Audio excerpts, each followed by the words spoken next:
Welcome back to the deep dive. Today we're tackling a mission that is probably on the mind of anyone trying to master a new language.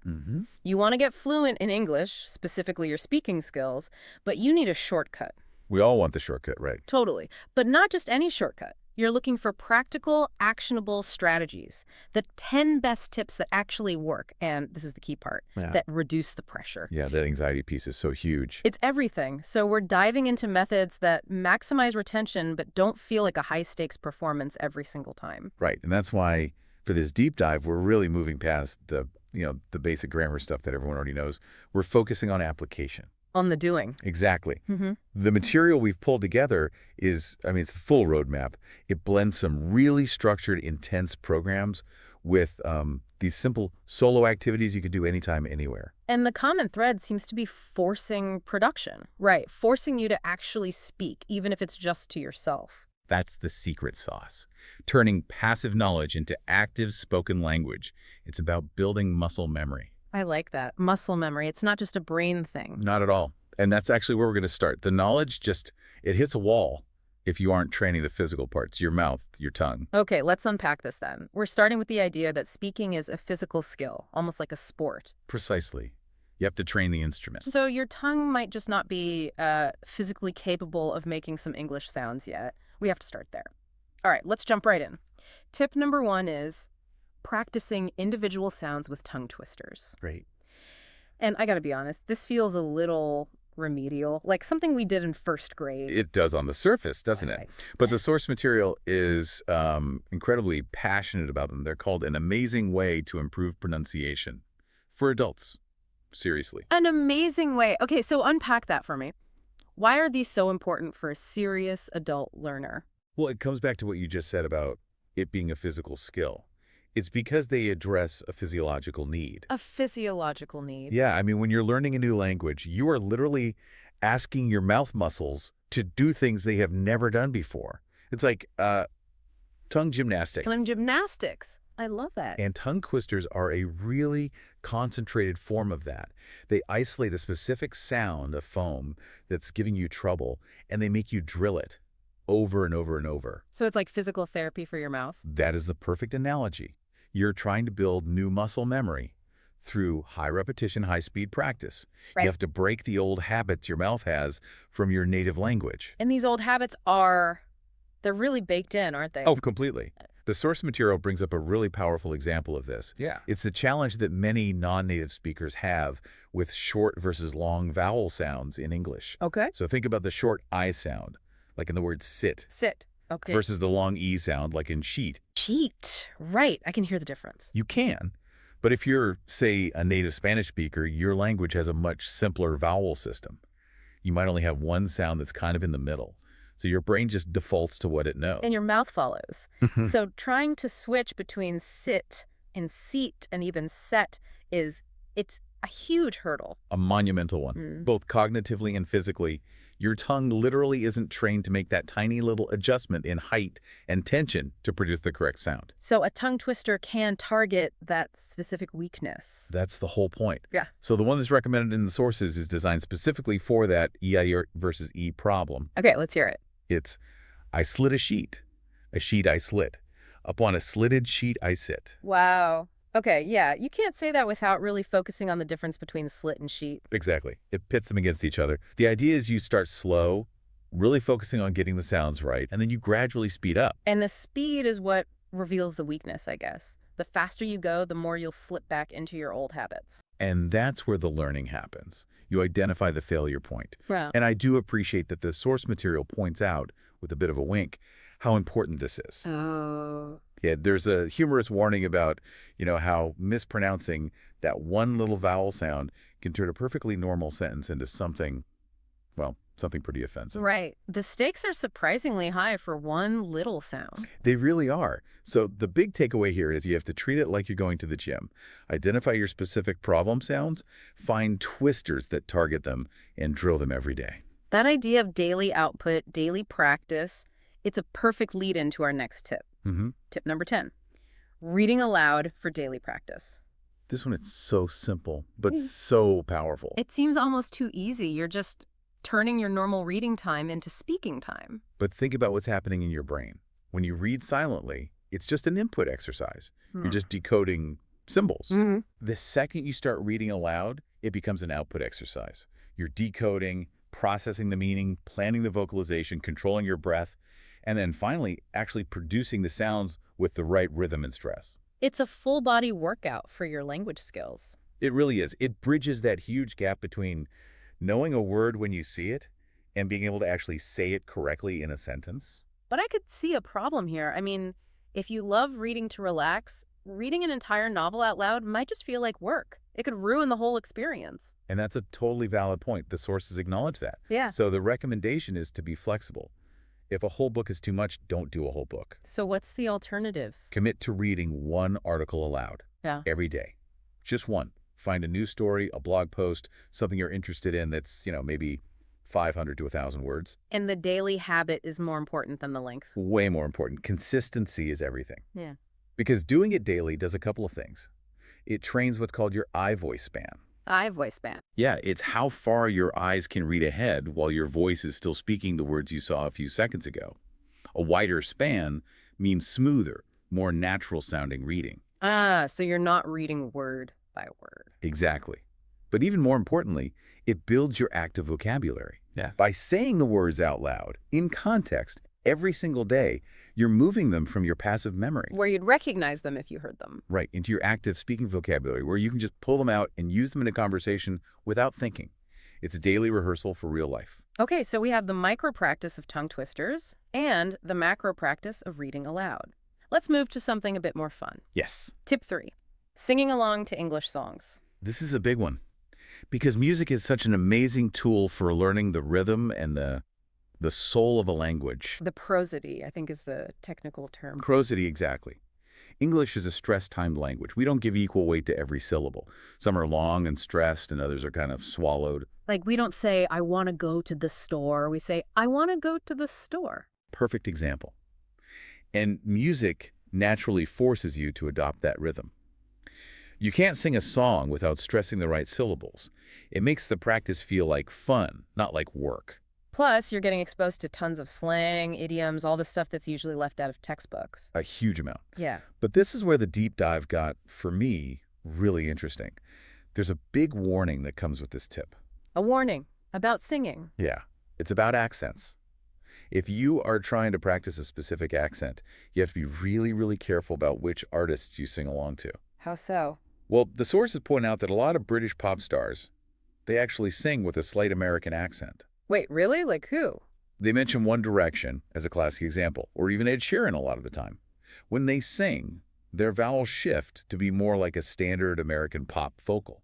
That's wild. Why would they do that? It's a whole complex thing, partly about commercial appeal to the huge American market, and partly because some people argue that the more open vowels of American English are just easier to sing and project. So if my goal is to sound like I'm from London, singing along to a lot of pop music might actually be counterproductive. It could be. You'd be training your ear and your mouth to produce American sounds while your conscious goal is British. So the advice is to seek out the exceptions. Yes.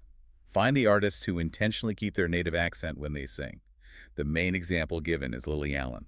Ah, okay. When you listen to her, there's no question you're listening to a very strong, very authentic British accent.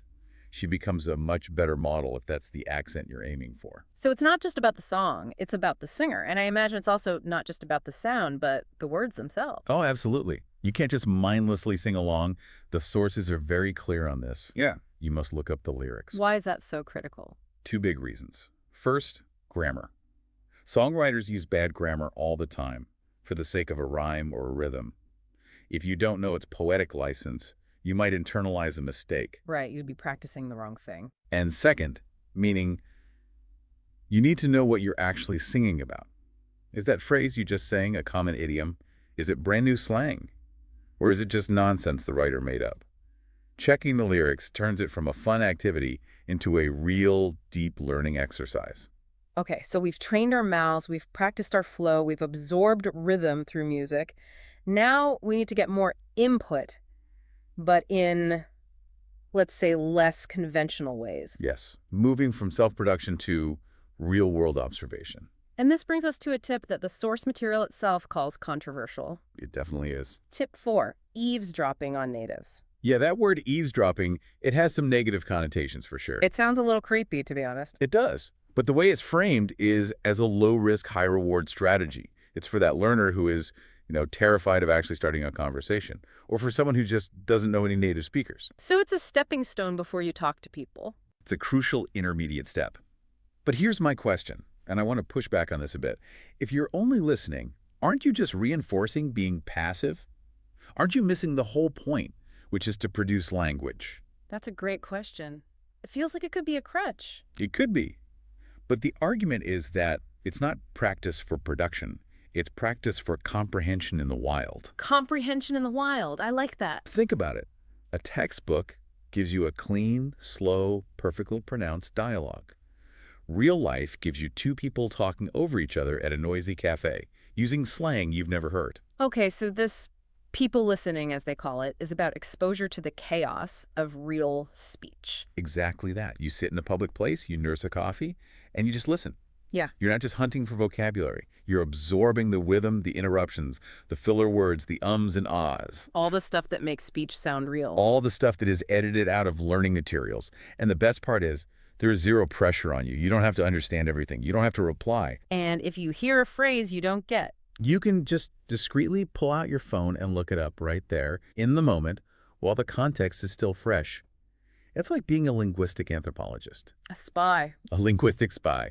But the source does add a little humorous caution. which is The only pressure is not getting caught, because you might look a bit weird staring into the middle distance, but it causes no harm. And the benefit is you're getting this raw, unfiltered stream of authentic language data. An endless stream. You're learning how people hesitate, how they agree, how they disagree. It's invaluable data for when you're finally ready to speak yourself. Okay, so once you've done your spying and you've collected all this new slang and all these cool idioms, Yeah. you need a place to put them. You need a system. Which brings us to tip 7, the Idioms and Slang Diary. This is the organizational backbone for all that messy real-world input. It seems simple enough. Get a notebook, write stuff down. It's simple, but it is absolutely critical. You need a dedicated place, a physical notebook, or even better, a notes app on your phone for speed, where you immediately log every new phrase you encounter. And not just the phrase. Not just the phrase. You have to write down the phrase and what you understand its meaning to be in that context right away. And the sources say this is important because if you don't, the phrase just evaporates. It vanishes. That's the personal experience that comes through in the material. You hear a great phrase, you think, oh, I'll remember that. And then 10 minutes later, in the middle of conversation, it's just gone. Your brain just can't hold on to it under pressure. Exactly. The act of physically writing it down or typing it out uses a different part of your brain. It forces you to encode it more deeply. It signals to your brain, this is important, keep this. Okay, but here's the part that feels like a big hurdle. The source actually encourages you to take this list out during a conversation. It does. I mean, that sounds terrifying. It's like admitting you don't know what you're doing. It would break the flow of the conversation completely, wouldn't it? It's a huge mindset shift. The fear comes from wanting to seem perfect, but what you're actually demonstrating is a commitment to being accurate and authentic. Now, you're not going to stop and look up every other word. That would be disruptive. But let's say there's a specific high-value idiom you've been practicing, and you can feel the perfect moment to use it coming up, but you can't quite remember it. A quick glance at your phone during a pause might be okay. It's better to pause for 2 seconds, check your note, and use the idiom correctly than to either stay silent or use it incorrectly. Your conversation partner will likely see it as dedication, not weakness. I suppose another way to use it is for review after a conversation. That's a fantastic point. That's the feedback loop. Maybe you tried to use an idiom and it came out all wrong. After the conversation, you go back to your diary, you review it, you practice it. So the diary serves two purposes: reference in the moment and reinforcement after the fact. Precisely. You just cannot expect to remember dozens of these weird, idiosyncratic phrases without a system. You have to capture, review, and actively try to use them. All right, we've built our foundation. We've got our spy techniques. We have got our secret diary of phrases. Now it's time to actually start producing language, but in a really safe way. Yes, this section is all about low pressure, active output. And we start with what is maybe the most creative and fun tip in the whole list. Tip 8, hosting your own cooking show. I love this one. It's just brilliant because it requires no one else.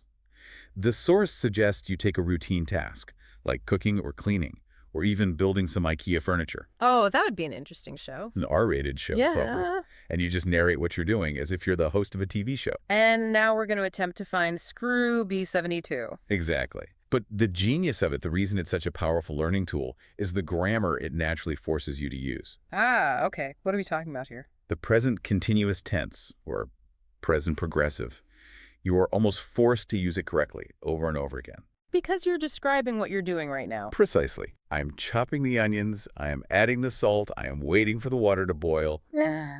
It's a perfect, real-world grammar drill without feeling like a drill at all. And mastering that tense is a huge building block for more complex ideas. It's fundamental. But the source material says you shouldn't just stop there at the simple descriptions. You have to push it further. You start explaining why you're doing what you're doing.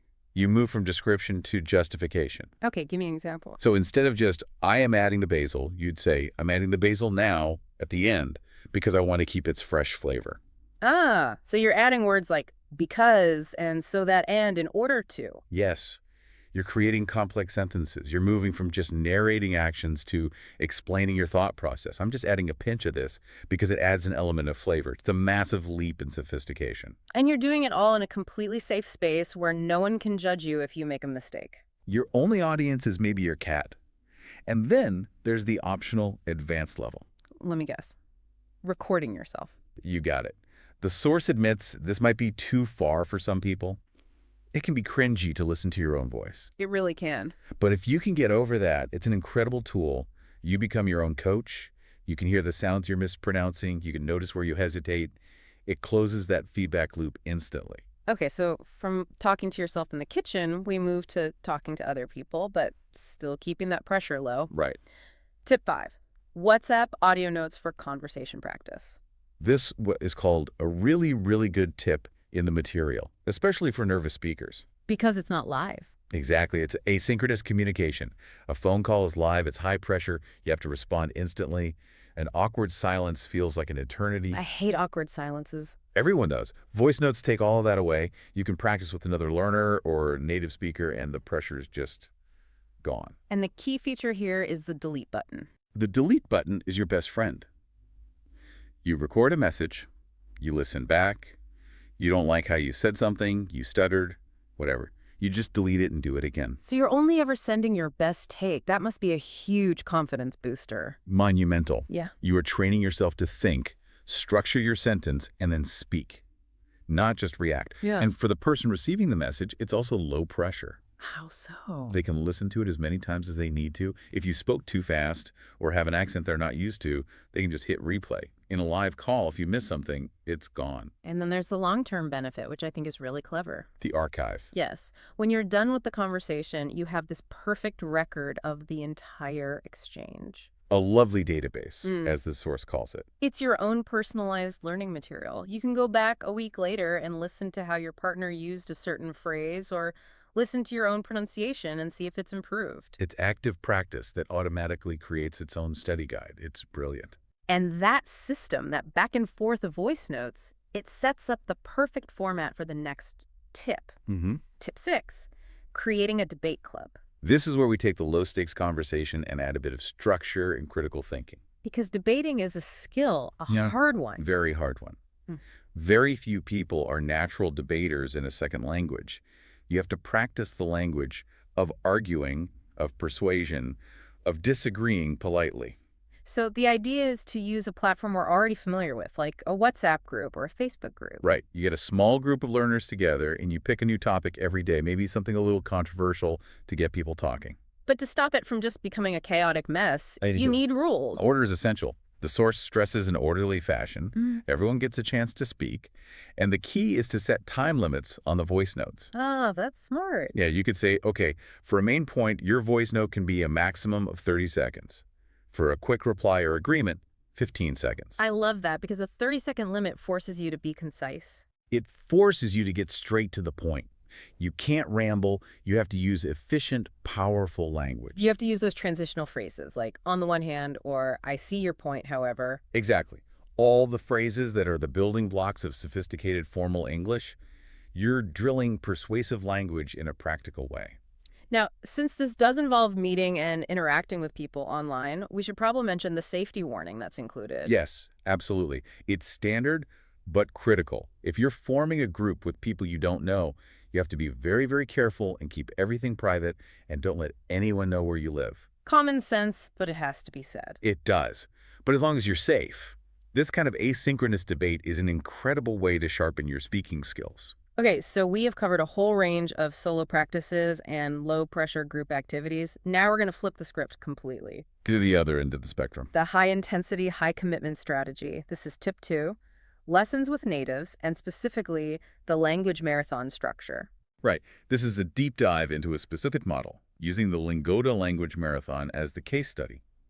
This isn't a casual tip. This is for someone who is ready to go all in and see results fast. So what is this marathon? It's an online language school, but the marathon part is a specific program. It's built on a foundation of daily structured practice with a very powerful incentive. And that incentive is money. It's money. It taps into a psychological principle called loss aversion.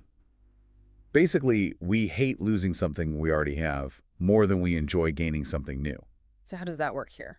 You pay for the program up front. If you complete the full marathon, which is incredibly demanding, following all the rules perfectly, you get a 100% refund. 100%. So the classes are effectively free if you succeed. Exactly. Or there's a half marathon, which is a bit less intense, and for that you get a 50% refund. The financial stake is what keeps you showing up every day, even when you're tired or your motivation's low. Okay, let's get into the weeds of the commitment here. Yeah. What does a full marathon actually entail? It's rigorous. It means taking 30 classes in a month. So basically, a 1-hour class every single day for 3 months. Every single day for Pardon? 3 months. Every single day. The half marathon is 15 classes a month, so every other day.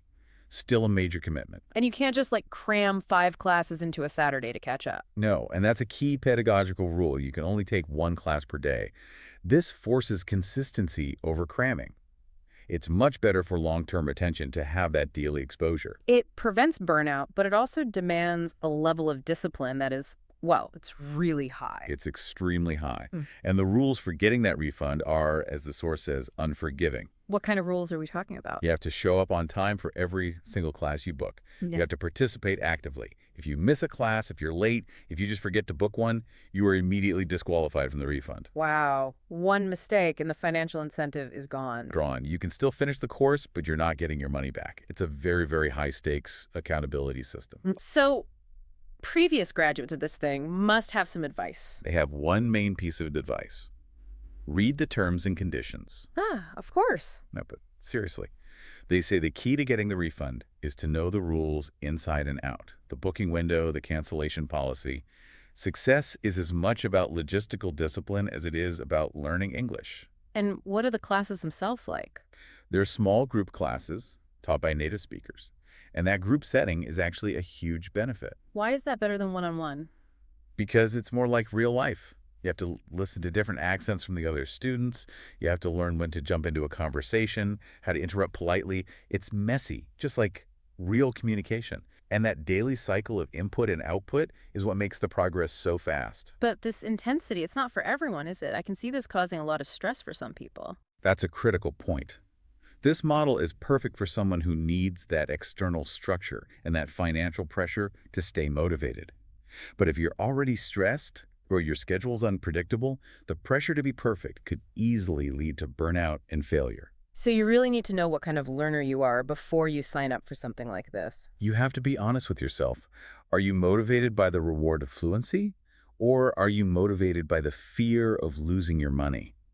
If it's the latter, this could be a really powerful tool for you. Okay, we have covered 9 very practical, very actionable tips. We've gone from the physical act of making sounds all the way to a high-intensity immersion program. A huge range. But none of it matters if your mindset is wrong. And that brings us to the final and maybe the most important tip of all. I would agree with that. Tip 9. Prioritize fluency over accuracy. Yes. This is the one that gives you permission to actually open your mouth and speak. We have to be really clear on what these two words mean. Okay, let's define them. Fluency, in this context, is not about being perfect. It's not about making zero mistakes. It's about flow. It's the ability to speak smoothly, without long pauses, without constantly stopping to search for a word. It's about momentum. Exactly. Accuracy is about being grammatically correct, using the right preposition, the right verb tense. And the source material argues that chasing 100% accuracy is a bad thing. It's paralyzing. Because if your main goal is to be perfectly accurate, your brain is doing way too much work while you're trying to talk. It's checking grammar rules, it's worrying about mistakes. And all that processing just makes you freeze up. It makes you freeze. It leads to hesitation and then self-correction, and then you just get frustrated and stop talking. And the sources are blunt about it. For most people, 100% accuracy is an unattainable goal. Unattainable, that's a strong word. It is, but it's meant to be liberating. If the goal is impossible, you can stop beating yourself up for not reaching it. Your goal should be communication. Can you get your message across? And the truth is, even native speakers are not 100% accurate. Not even close. We make mistakes all the time. The source material even includes a little anecdote about the expert, me, admitting to saying growed instead of grew in a recording. So if a native expert can make a mistake like that, it's okay for a learner to mess up a verb tense. It's more than okay. It's normal. It's expected. The whole point is to change your relationship with mistakes. Laugh at them, learn from them, but do not let the fear of making them stop you from talking. Celebrate the flow over the perfection. Celebrate the flow. By prioritizing momentum, you will speak more. And the more you speak, the more practice you get, and the more accurate you will become over time. It's a paradox, but fluency actually leads to accuracy, not the other way around. So if we pull all this together, if we synthesize these 10 tips, you can really see a clear path emerge. We started with the purely physical, training your mouth with tongue twisters, training your rhythm by reading aloud, getting the machine working right. Then we move to input and organization. Right. The controversial eavesdropping to get real, unfiltered language, and the Idioms Diary to actually capture and retain it. And then came all the production strategies. Exactly.